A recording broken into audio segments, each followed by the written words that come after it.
Hi, this is Tim Rosansky with PDQ Restoration, and today I'm going to go over demolition and water damage restoration, what you need to know.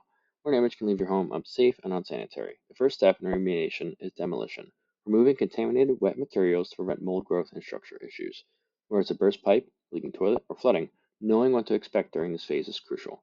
Step 1. Assessing the damage. Professionals like PDQ begin by inspecting moisture levels in affected areas, using thermal imaging and moisture meters to determine which walls, floors, and materials are beyond repair. Commonly damaged areas include drywall near sinks, bathroom floors, and insulation in basements.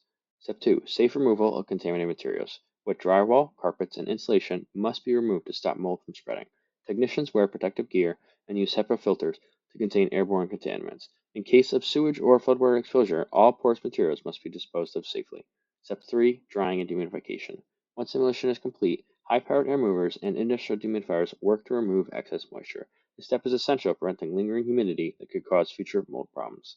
Step 4. Sanitization and mold prevention. After drying, the area is sanitized with antimicrobial solutions to kill bacteria and mold spores. Sealing exposed areas and applying mold-resistant coating ensures long-term protection.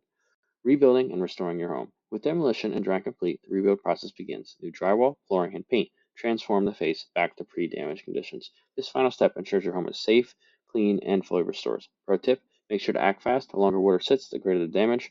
Call professionals like PDQ Restoration if you have any questions.